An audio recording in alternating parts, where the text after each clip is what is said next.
Hey, what's up, y'all? It's Pendarvis Harshaw here, coming to you from Stay Diff in Oakland. This is a podcast for Pops, an organization that works with people navigating the family court system. I'm here today with two guests who I've known for some time. I'll let them introduce themselves. We can start with you. Greetings, everybody. My name is Mizan, co-creator of SpearItWurx. I'm a mother, an artist, and a whole lot of other things. I'm happy to be here with y'all. Hey, what's up, y'all? Spirit of the Nation, also known as Sizwe. And I am present, I'm here, and I'm ready. I like it. I knew you would be better at introducing yourselves than I would. That's why I was like, I'm going to let y'all note to self. Let them take this. I'm here today with you two because I want to have a conversation, not just about family court, but beyond that, all of the things that come with dealing with, I guess you would say, navigating tough times, just simple as put. And I know you've done that work with individuals, you've done that work in the community, you do that work professionally. And so let's start first with the work that you do, and then we can work backwards to what people can gain from the lessons you've learned. So if you could, tell what is SpearItWurx? I mean, SpearItWurx is an Oakland-based organization, and we really create experiences to transform lives. Our focus is on intergenerational wellness and racial healing. And I know that's a mouthful, but it's really about getting yourself right so your relationships can be strong to build the institutions that you imagine, right? We create the worlds that we want to create. For so long, we were talking about this before the mics turned on, right? All these boxes, all these ways of being from, capitalism, corporate America, hood dynamics, right? But still, you still have the power to create the world that you want. And how do we fully step into that and actualize that? That's kind of really what SpearItWurx is focused on. Yeah. I'll just add that a lot of our work is really around supporting families. We do work with organizations. We do work with businesses and with government agencies to really help transform the way we engage with each other. We call it healing-centered engagement. This work is really comes from the documented work of our mentor, Dr. Sean Jenwright, and just big ups to Mama Sean. Baba Sean. To Baba Sean and Mama Ned, for their foundation of some of the work that we all kind of met. Yeah, we came through that, through that pipeline. The Camp Akili life, and really using that as a tool and a vehicle to help transform our conditions that we live in, to transform our relationships, and to transform ourselves so we can just be better humans in this work. That gives a higher level explanation of the philosophy behind the work and what it looks like. What does it look like in tangible, in real time? Like, what is it? Meetings? Is it circles? All of the above. So what do we do today? We had a conversation with the Office of Equity through OUSD about some of the work we've been supporting over the last couple of years, anti-racist, healing-centered professional development for teachers. So we're supporting 4 middle schools with doing a series of these professional development sessions. So we just had a meeting with the Middle School Network to share some of our learnings that we've had over this last year. Oftentimes it looks like that we're going to hold space at different places. We also have our SpearItWurx Center in Eastmont, which is a center of culture and wellness. It's actually transforming a little bit due to the realities of a dilapidated building that is damaged by the rains. But that's a cultural art space, and it's the home for our Experience Sankofa project, which is a living museum of African history from the continent to present-day Oakland. And it's a museum like no other. So it's a space that we've created that helps to embody the timeline of African history from, like I say, from the continent to present day, even into the future. And we use those as conversations when we activate to inspire intergenerational conversations around how we heal from our racial trauma, how we understand our own racial histories and our own stories of our own identity, and how we're able to move and transform so that we can build real situations of equity, real situations of empathy on the ground, what it looks like, feels like in your body, in your hearts, and your minds. Spear is an MC, so sometimes that looks like him making beats and recording, dope ass music. So, healing and of all sorts, holistically, even the food, right? Even the food. It's funny. I think work is one term, but I would like to just say lifestyle. Yeah. Like, how do you live your life? I think is how we work. It's like not a off and on switch. You know what I mean? Like, what does it look like? It looks like me reaching out to you to see how you doing, Pen. What's up, bro? I ain't talked to you in a minute. You good? Yeah. Yo, how you feeling? How's the fam? How's the baby? You know what I'm saying? Let's connect when you get some time. I know we was talking about Brother Zeus earlier. Shouts out to Zeus and you know, the new Bibles out there, but that's real. Yeah. And I'm online right now, so I'm gonna go ahead and hold myself to account. Zeus, if you're looking, I'm gonna get at you, King. It's all good. I've been busy. You know what I'm saying? I know you've been calling me, and you know, we're gonna follow up. But even on that note, it was a blessing to have like Tajay and A+ walk through the museum. Yeah. And they were just like, what are y'all doing with this? Yeah. How come this ain't national? How can I support? And I know my brothers is about to go on the 93 Till Infinity tour, but we are going to be circling back to really how do we create this Sankofa experience and turn it into a West Coast institution? Like it's bigger than SpearItWurx at this point. Yeah. And the impact that we were able to create, you know, since 2020 when we first got into the building has been phenomenal. Yeah. You know, from OUSD students going through to just different folks, man. And and school from Boston fly out to come through, you know, all kinds of folks, like sold out shows before the pandemic changed everything. But, you know, it's just a real opportunity for folks to see and understand history in a way that's unparalleled. So. And how do you use that mirror? Mirror, looking at yourself. Yeah, ain't no one perfect. Yeah. I think sometimes we always approach this work like we have the answer, and we do, but that answer's inside of you. You know what I'm saying? And that answer's inside of every individual. Like, we're not creating the space to heal you.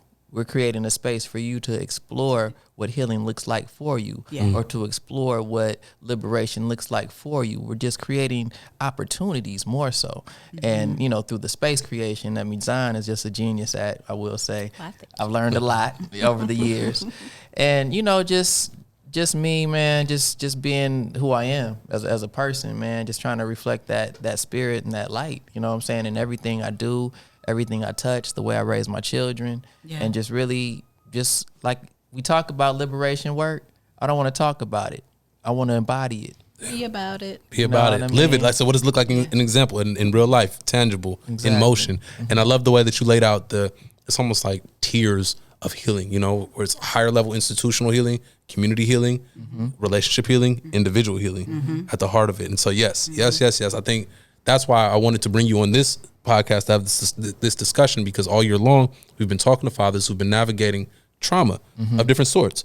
And I mean, yes, there's the involvement with the institutions, but it starts first with self. And it's a theme that's come up time and time again, where people talk about having your mindset right, or having your paperwork right, but it's on you to do it first. Come on. And creating the space to do that. And so I appreciate you both for doing that. And you have a track record. You've been doing this for some time. And you're going to do it going into the future as well. Yes, sir. Just if you could tip your card a little bit, what's to come in the future? Well, right now not right now, but it's been 3 years ago now, we purchased 20 acres at the base of Mount Shasta, and we're building out a cultural, what's the term? You got a mouthful. What's the term? How do we say this? It's a healing-centered cultural arts retreat space. Yeah. Beautiful. Black owned. So many times we go to these spaces, we see white people in the front and brown folks in the back. I ain't saying black, I'm saying brown. You know what I'm saying? Shouts out to all my Latinx folks out there. And it's just like, what is this thing that we're seeing all throughout California?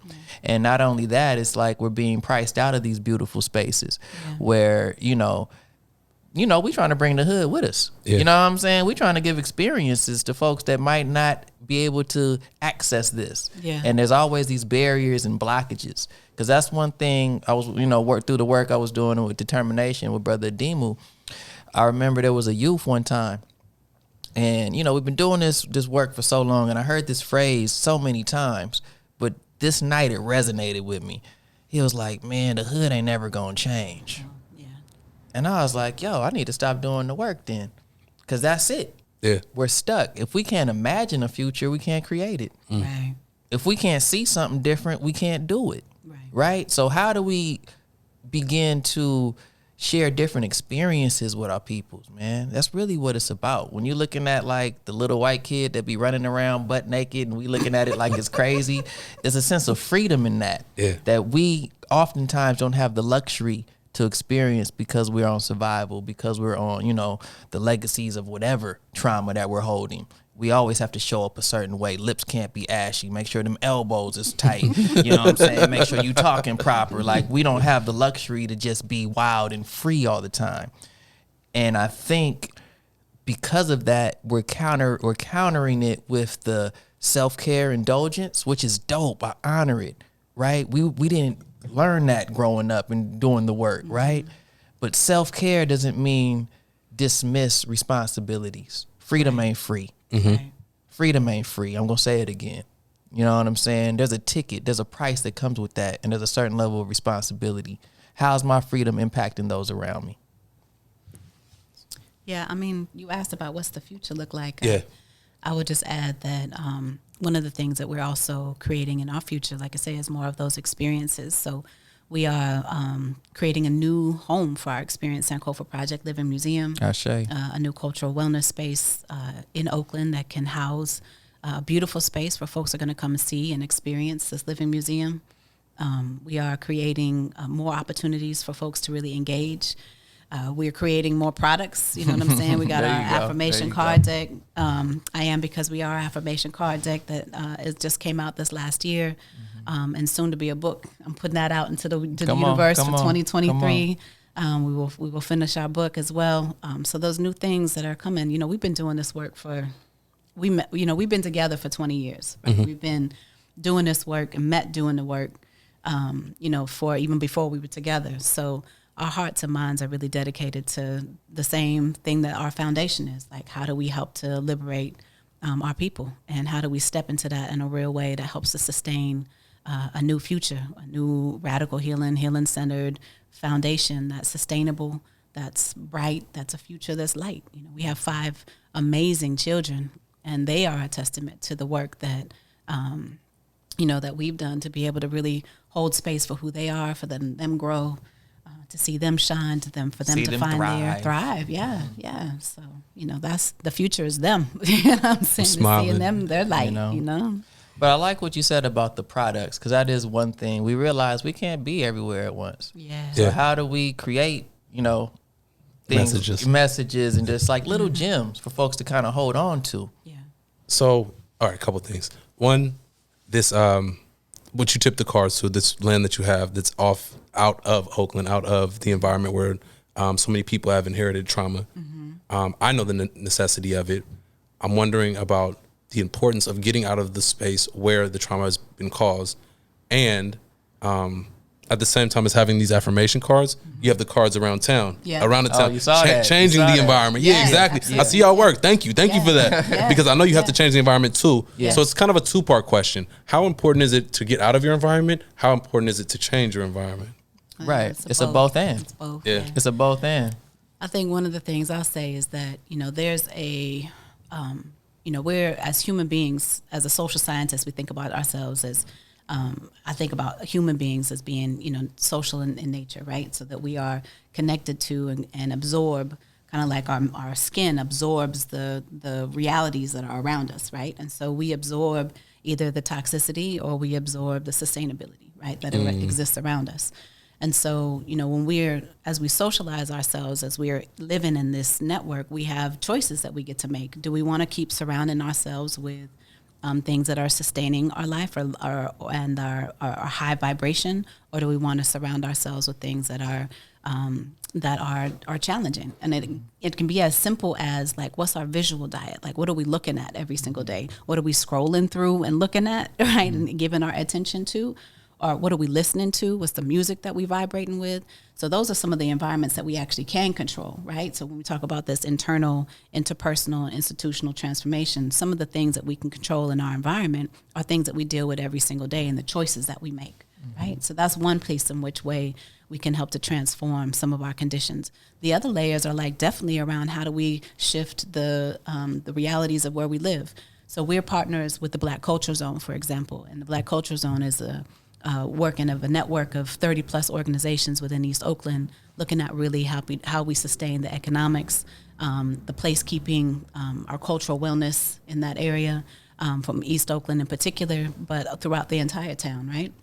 And so, when we link up and recognize that there's organizations that are doing this work to help, maintain folks inside their houses and resist some of the work that's happening around gentrification to really shift that. Like, we want better neighborhoods, but same neighbors, right? Like, we want to be, like, we deserve. Say that again, folks. You know what I'm saying? That's not my quote. That's just a part of the slogan of the process. You know what I'm saying? Like, we deserve clean streets. Like, and that's also a choice for us to make. Like, are we throwing our trash out the window when we're driving down the street? Like, do we want to see that every single day? Or how we are able to, help shift those conditions. So it's a little bit of both. Yeah, and I like what you're getting at, because, sometimes we look at, blackness, for example, as a monolith. Mm-hmm. Or we look at wellness as a monolith. Like, you doing yoga, you doing this, you doing that.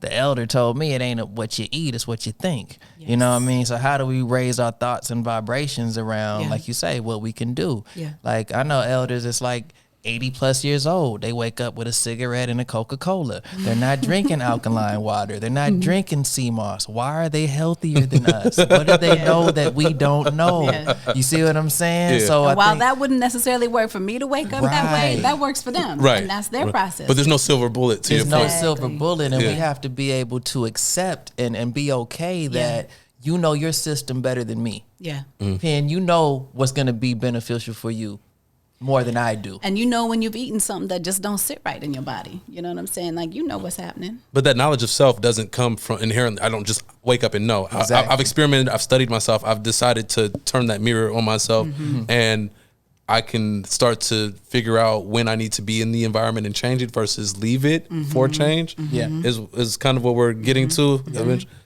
I mean, there are times when you got to step out and go away. Like, so how do you coach somebody through that exploration of self? I mean, that is some of the work that we do, but it's really just creating space and asking questions. Like, you got to ask the question for yourself. What do you want? Yeah. What do you value? Like, what is your why, for lack of a better word? Like, why do you want to feel something different?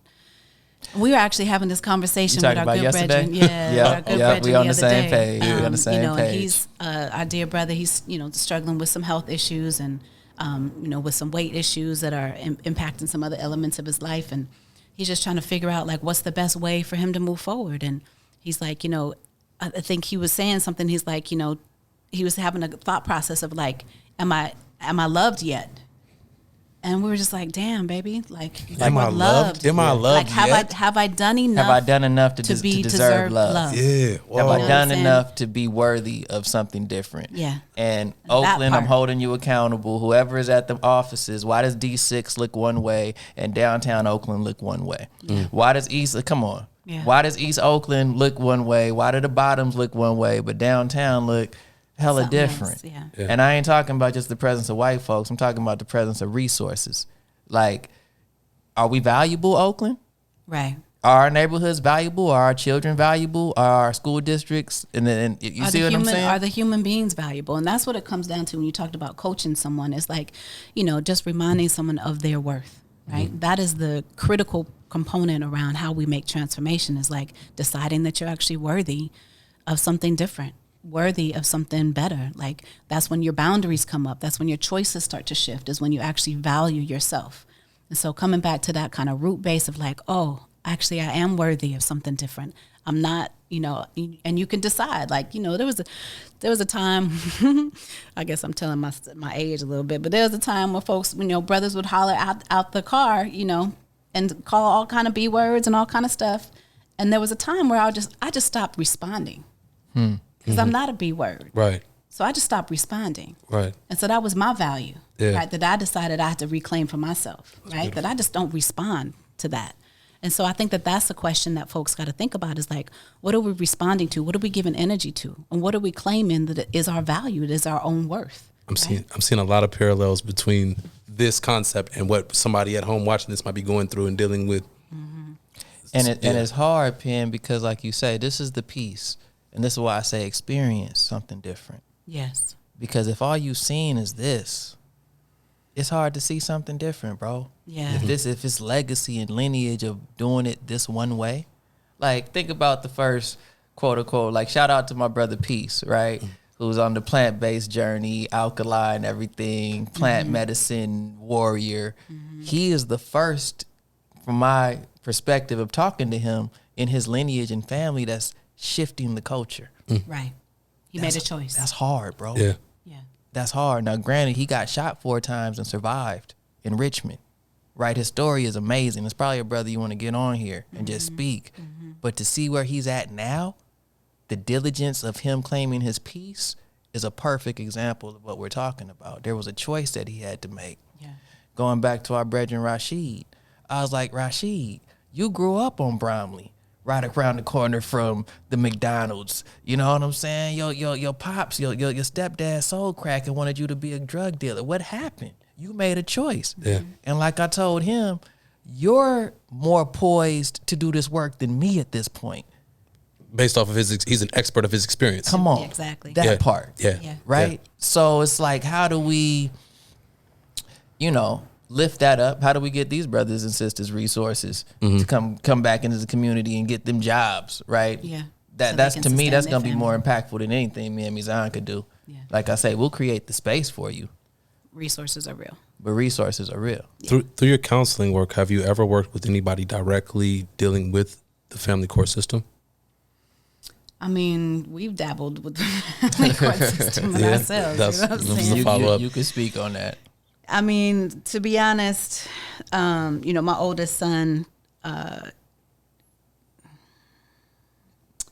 deep do I go with this? You don't have to purge too deep if you don't want to. I'm just saying that there's elements of how deep you want to go with family court system that are choices, right? So there's already, family court system in some way, shape, or form, and even social services altogether was not designed in order to keep Black families together in general, like welfare systems, social services. At the time where all of that came into play, it was designed to further destabilize Black families and shift resources so that families could not stay together. And so our mission is really to shift that of like, how do we create thriving Black families, which could be something very different that folks have not experienced, like not seen. Like I say, we've been together for 20 years. There's some folks young people that we've seen, and be like, y'all are the first happy Black family we've seen. Oh my goodness.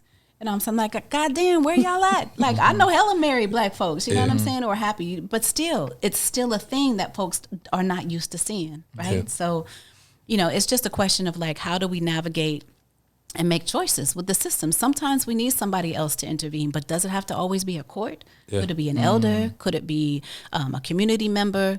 And that's also, folks, of like, how do we really engage with, some of our elders that are holding with the wisdom to be able to help navigate and restore some of the realities that are happening. Well, that right? generational gap is real right now. It is. Yeah. The elders ain't respecting the youth ain't respecting the elders. We wasn't there for, you know what I'm saying? Yep. It's like the whole story, and it's we have to seal up and heal up. You know what I mean? And like at least give each other opportunity. That's the real work. I say it all the time. It's easy for me to go do a brother circle. It's harder for me to be a positive father and a positive brother in my house 24/7. All day. Why do you say that? Because I could go do a workshop for a brother for an hour and a half and be a superhero. My son gets to see the good, the bad, and the ugly. Gotcha. He gets to see how I talk to Mizan when I'm frustrated. He gets to see how I talk to. But it's not that bad, y'all. You see what I'm saying? I can't wear a mask. I can't just show up to work. Yeah. You see what I'm saying? And And that's then what go I'm. home and be somebody different. Like, That's what I mean. That's what we're talking about, lifestyle. It's a lifestyle, Gotcha. bro. Yeah. It's a lifestyle, and that's what I mean. I say it all the time, bro. A lot of this stuff is performative. We go out. It feels good to go help our folks. It feels great to help folks and help folks transform. But if we aren't adopting doing that own transformation work and our own mirror work, like you were talking about, Yeah. then it is performative. it's performative, and like you say, once we topple Babylon over, crush the system, get rid of the police, now we dealing with each other, and we about to recreate Babylon because we ain't dealt with We ain't ourselves. healed. Ooh, Yeah. We about to recreate Babylon? We about to recreate. That's a Babylon, horror film. bro. Like, real talk. Oh man. I mean, you Like, see no- it. no Like, shade. but we we recreated see time it. and time We again got- within our own households, within ourselves. within Like, our own organizations. Like Yeah. we've talked to folks, some of the work we do as professionally is to help support organizations become more healing centered, create a cultural wellness in their space. And I will say that some Black organizations are more toxic than some white organizations, just because of the elements of like how we have understood and embodied some toxic realities. Like when we get a little taste of power, what does that mean? Right? And how do we use our power to help transform other folks? Or how do we use that to like bolster our own egos or to, to be petty with each other? Like we got to do that work so that those little things don't come up. Paulo Right? again. Is that Paulo Freire pedagogy of the oppressed concept of like you've been oppressed, you're going to oppress others in some way, shape, Until or form. you heal Until you yourself. heal yourself. Yep. Yeah. Yep. Yeah. Excuse me, your stuff. Yourself, inner work. Your stuff. Your work. Yeah. Yeah. At the center of it, it's extremely apparent that there's love. What is your definition of love, and how do you apply it to your work? Well, off top, love is a verb. It's not stagnant. It's something you have to work at every day. It's something you have to fill yourself up with to give. You know what I mean? Like I can't love you unless I love myself, bro. Like, it's impossible. I can't teach you something that I'm not doing myself. It's not authentic. So tapping into what that looks like once again for you. Like for me, it was the music. Like, Mizan, not to put it all the way out there, but Mizan is, been going through some things lately, and it has caused her to get away, right? The space holding, the issues getting your tissues, bro. We've held so much space. We showed up for so long for so many people. We forgot how to show up for ourselves. Empathy overload, right? Compassion fatigue, whatever term, like you say, whatever language you want to put on it. Mizan had to get away. So during that process, it was like almost a rediscovering for myself as well. And what I realized is I got to go all the way back into the music. I neglected it too long. And probably this past year, I've put out about 5 projects, including the Imani Fat Lip Slim Kid Trey project. So when you see the resurgence of the Far Side, just know that they sat with us. Yeah. They sat with us. Imani's my cousin, so I kind of been in his ear for years. For years, like, bro, what is it gonna take? I got you. Come up here, bro. Excuse my language. I ain't fucking with them niggas right now. You know what I'm saying? And now just to see where they're at now is just beautiful. And like I say, they walked through the Sankofa project, and Trey was like, "This changed my life, Sway." Yeah. Being around our family, he stayed with us that weekend. He was just like, yo, just being around your family did something to me, Sway. Just seeing that, like you say, experiencing something different, seeing something different that I could reach for, that I could reach towards. And I'm not perfect, bro.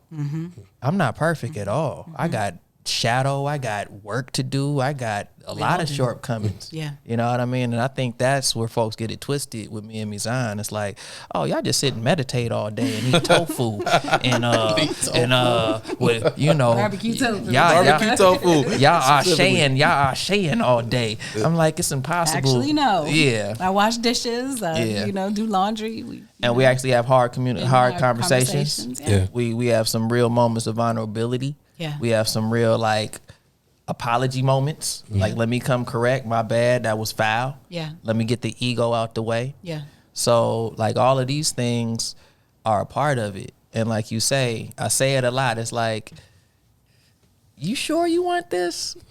Like, I want what you and Mizan got. Are you sure? Yeah. This ain't for the It faint takes of work, heart. man. This ain't for the faint of heart, Relationships take work. You know what I mean? Everything you mentioned is everything an action item, is an ing. Yeah. It's this. It's conversing. It's this. It moving. It seems like even when you're not moving forward, leaning forward. Yeah. And it doesn't stop. Yeah. It doesn't stop. I would just add that love is a process. Okay. Tell me more, please. Love is a process that gets messy, gets ugly, gets beautiful, it shines, it's pleasure, it's pain, but it is a process that takes commitment. Yeah. It takes I want to exist in love. It's an intentionality, right? There's a thought process of I want to experience love. I want to feel love. I want to be in love. I want to show love. I want to share love. I want to create love. All of those things, they all take intention, starting in your heart and your mind, right? And then you can manifest that in your reality, right? When you start with what's the idea, what's the intention that I'm putting in it, and then we talk about this about transformative movement. It's then you put your breath onto it, right? And then you breathe it into your body, right? And then you move with it. And then you decide what it's going to do, right? And you decide what meaning it's going to make. When you touch other people, when you connect with other folks, is that love going to be something that's transmuted into whatever, the food that you're making, the hug that you give somebody, the handshake, the eye contact, whatever it might be. Like those are the action words that you're talking about. It's the verb, right? So the intention and the energy that you set is how you activate and even multiply love is based upon that intention. So I'm glad you brought up the food, because I swear, bro, it's like I buy the same carrots from Trader Joe's that my mom buys. Right.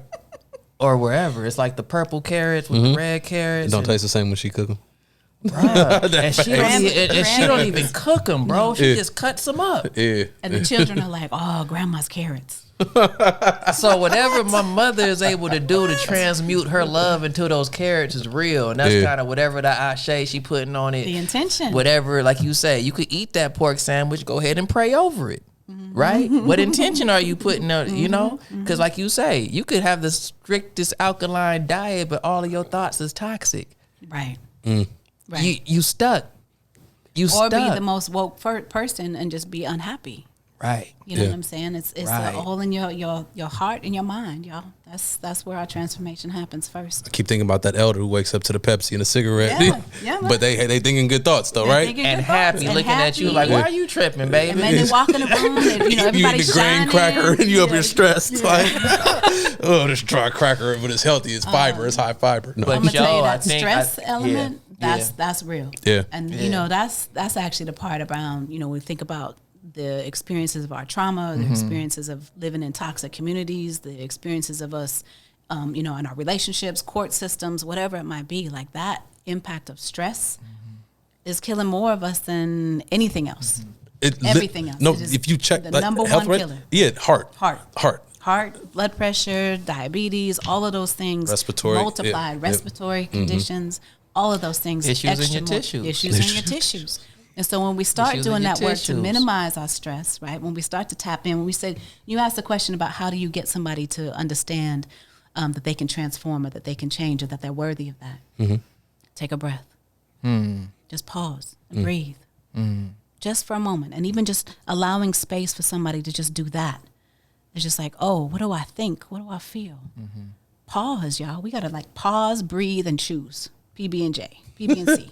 Pause, breathe, choose, PVC. Peanut butter and chocolate. You know what I'm saying? Like, pause, breathe, and choose. Yeah. And then we're able to, and that even helps mitigate some of the issues around why we need court systems, right? Because we're pausing. We're like, oh, what do I actually want? What do I actually value? Yeah, and then we're choosing and making control intentions. Is gun control. Hell yeah. That is my saying. Breath control is gun control. Yeah. Oh man, it makes so much sense. And just kind of tapping into that. It was funny when we were doing some of the reparations work with OUSD. They asked us to go into community and kind of talk to families, listening sessions. Yeah. Really what came up, there was an agenda that OUSD had, some questions and information that they wanted us to I don't want to say extract, but in essence that's what it was. Understand. Yeah. They want input on this. They want input. Go ahead and put that honey on it. Go ahead. Thank you. I was looking for the right term. But saying that to say, what we discovered through that process is folks just wanted time to sit down and talk, bro. Yeah. Like there's no time to be as a black person. Yeah. In America. Yeah. Just to exist. Just to exist. Breathe. Pause. Just to exist. Yeah. Not and like you say, growing up, it was easy playing the dozens. Right? It's easy to break each other down. It's easy to destroy something. It's easy to, stay on that spectrum. But when we ask folks, what do they want? What do you want to create? Yeah. Crickets. Yeah. We know what you don't want. We don't want police. We don't want this. We don't want that. We clear, especially in these social justice circles. Yeah. We clear on what we don't want. That's easy. What do you want? And how are we going to get there? How are we going to create it? How are we going to be that? Right. Yeah. And how are we not going to, once again, duplicate what we don't want? The toxicity. Right? Yeah. So. Yeah, it's almost like you've exercised so many, you've already shared so many jewels. And so it's already like, do I really need to ask you this question? But for clarity's sake. Yeah, come on. Do you have any specific words of wisdom or advice for anybody navigating tough times specifically family court system, but anything to do with relationships, and that can be interpersonal or external relationships. Find something that brings you joy. Find someone that brings you joy. Find some place that brings you joy. Find something that's going to raise your vibration, even if it's for that moment. You have to. I'm sorry, y'all. That may sound corny. That may sound like la, la, la. No. You have to find it. Find healthy joy. That's what I was just thinking about. Like, because there's joy in a Hennessy bottle. There sure is. There's joy in a Hennessy bottle. There's a lot of joy. No shade on Black Joy being sponsored by Hennessy. Exactly. Yeah. You know what? To answer your question, it goes back to knowing your system and knowing your limits and knowing what it is. Yeah. Knowing yourself. Exactly. What brought me joy for a very long time was a spliff. Yeah. That's phased out. Joy is coming in different areas right now. Joy is coming from the possibility of raising this $1.6 million for our Sankofa project. So anyone that's listening, any philanthropists that this resonates with, come holler at us, because we are really trying to create this institution for Sankofa. And I know my mind needs to be clear. Yeah. I need to be all systems go right now, connecting with the people I need to connect to, and that's what's bringing me joy. So there's some reflection for that joy, that source of joy to shift. Yes. Yeah. And mature, change. Yeah. But I like what you're saying, because like you say, my cousin was telling me about this thing called the demiurge. It's like this concept. And it's not necessarily, see, we operate in good and bad too often. Mm-hmm. Like, life ain't good and bad. That's our problem. Yeah. Everything's so polarized. Mm-hmm. Well, if you don't like this, you must like this. No. I like a little bit of this. I like a little bit of that. I like a little bit of Hennessy, but it doesn't have to consume me. Right? Like, once you start going to that space, I don't think that's joyous, because you wake up feeling like shit and just like, that's not joyous. Not joy, baby. You know what I'm saying? Yeah. So I think it's a little bit of that delayed gratification might need to take place. Like, we're so focused on instant gratification so long that, it's like, I want to have I tell you, this is my joke. I want to have, I want to come out the shirt, just rip, just kind of like, I'm about to have my beach body. But I ain't in the gym like I'm need to get that. You know what I'm saying? So I do what I can. I have a certain level of fitness. But to really get there, for one, the hardest thing for me to do is eat. Right? And I don't want to just sit around eating chicken, broccoli, and rice 3, 4, 5 times a day. Yeah. So I got to just accept where I'm at. You know what I'm saying? And be grateful for that and thankful for that. But I love the question, because no, we're not promoting just be reckless with your joy. Freedom isn't free. Yeah. I'm going to keep saying that. Yeah. Freedom isn't free. Yeah. How is your freedom going to impact you and those around you?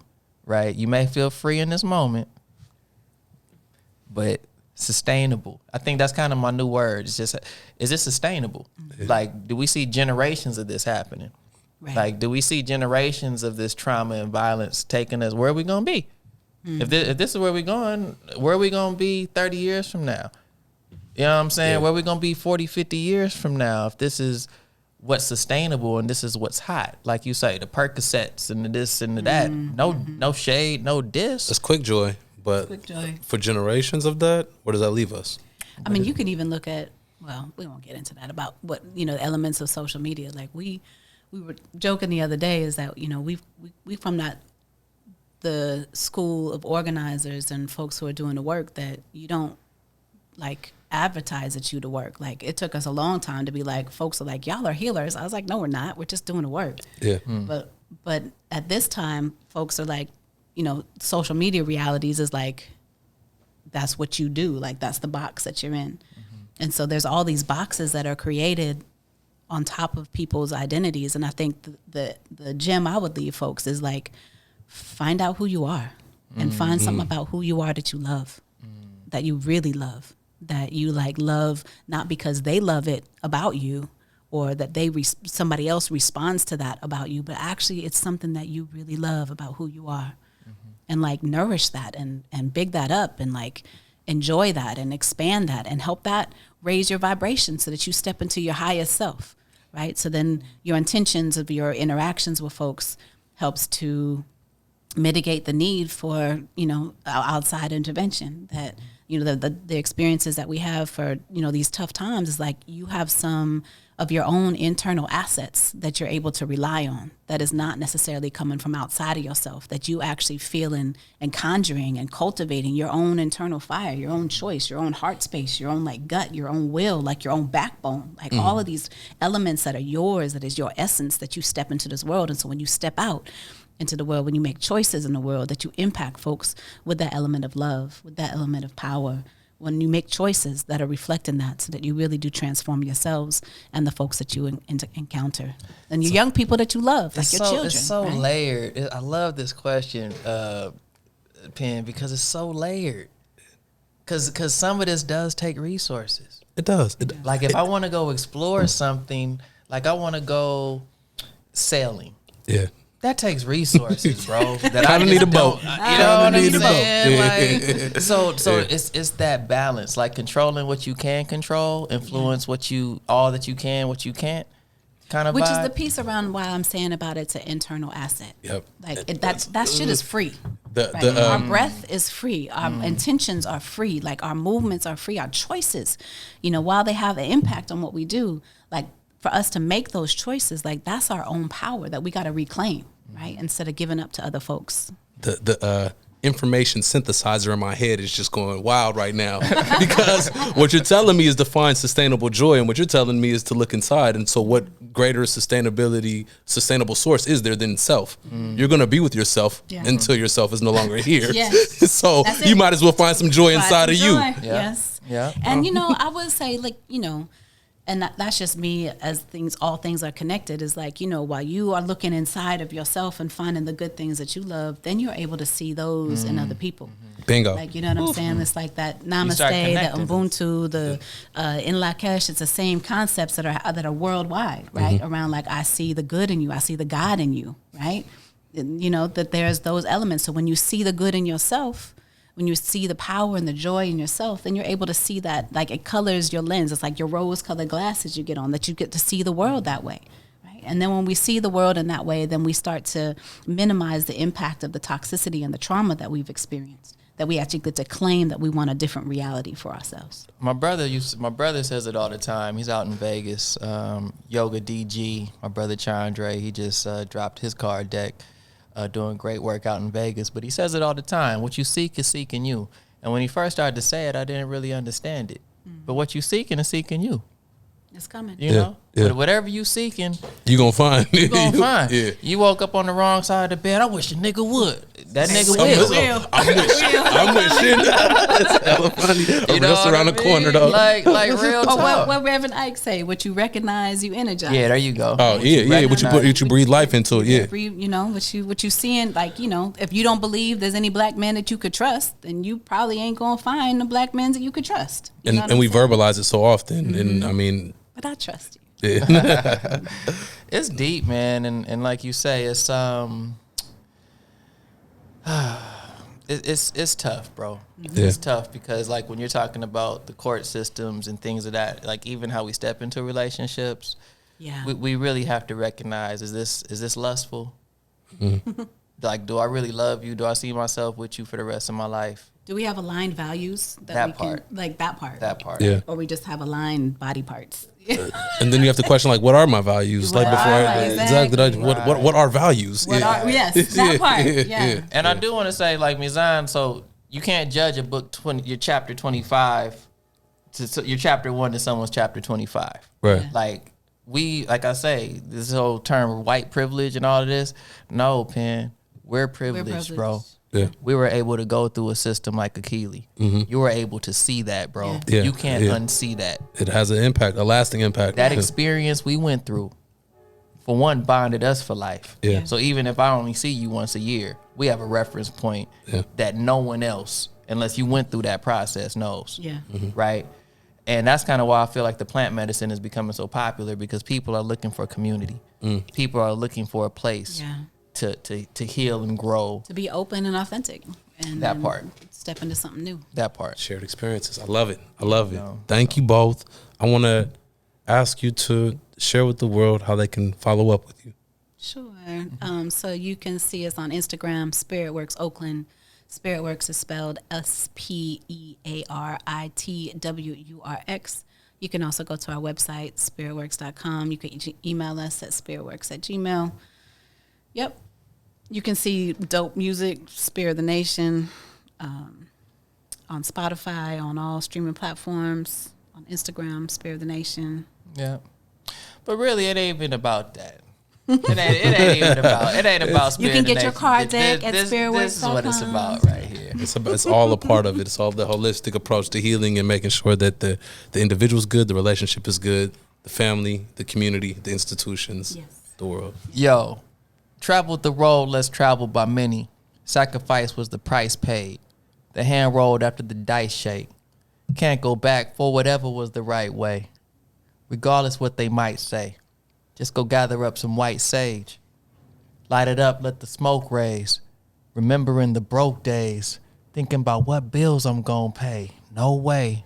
It's a new day. I had to get my mood straight for it's too late. I ain't getting no younger. I still look a cool 28.